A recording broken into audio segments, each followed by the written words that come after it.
से करते देखा। तो एक बार की बात वो सुनाती थी कि हम परदादी से मिलने के लिए गए, अमृतसर की बात है। तो उस समय कोई टेबल कुर्सी बैठने का नहीं, बिठाने का नहीं। एक टूटी अलमारी पड़ी हुई थी, तो जैसे कभी कोई एक ताक टूट जाता है तो बीच में खाली हो जाता है।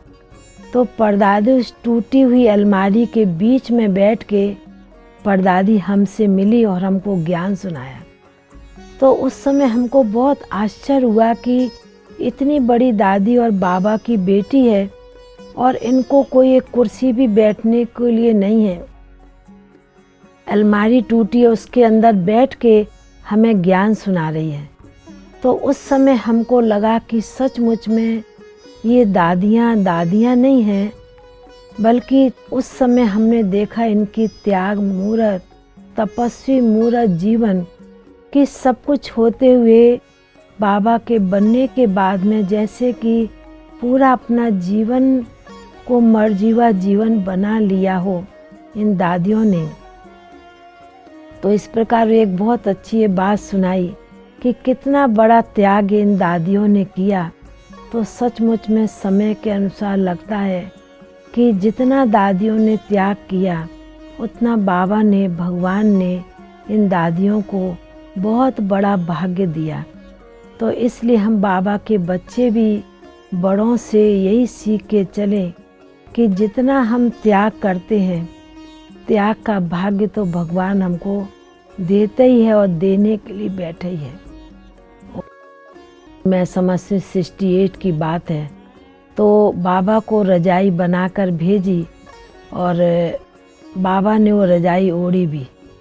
तो बाबा को परदादी ने पत्र लिखा कि बाबा आप कहते ना कम खर्च बाला नसीन, तो ये कम खर्चे में, सस्ते में और फ्री में ये मैंने रजाई बनाई है, पिल्लो बनाया है।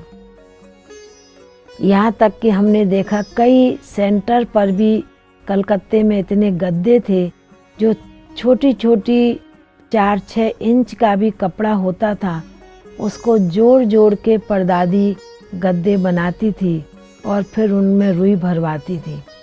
तो ये बहुत प्रैक्टिकल देखा है आँखों से। यज्ञ में भी, सेंटरों में भी इस प्रकार की एकानामी थी।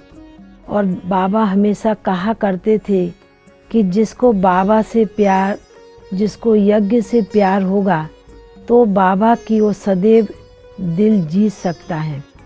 तो इस प्रकार आँखों से देखा कि परदादी किस प्रकार एकानामी के अवतार थी। फिर वो एक अपना अनुभव, लौकिक कई अनुभव सुनाती थी और अलौकिक में भी सुनाया कि बाबा को कभी भी रोना पसंद नहीं आता था।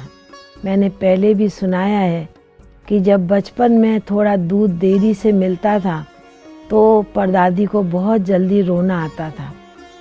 पर यज्ञ में जब इकट्ठे इतने भाई बहनें, तो बातें तो थोड़ी बहुत उठा कि देखना अभी इसका नलका खुल गया है, क्योंकि आँखों से पानी आना माना नलका खुल गया।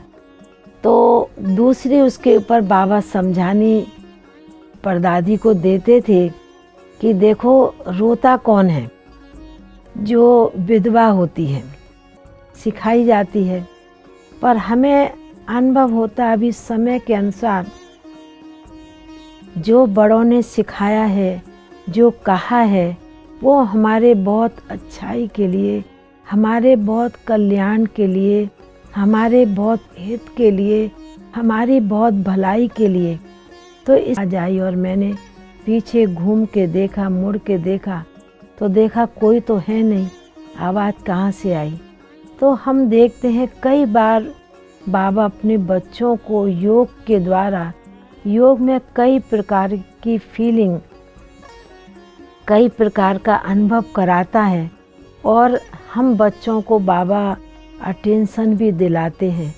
इसलिए हम बाबा के बच्चों को अपने विशेष कर्मों के ऊपर, मन वचन कर्म के ऊपर बहुत अटेंशन रख के चलना है, क्योंकि हम बाबा के बच्चों का ब्राह्मण जीवन बहुत श्रेष्ठ जीवन है, बहुत महान जीवन है। ओम शांति।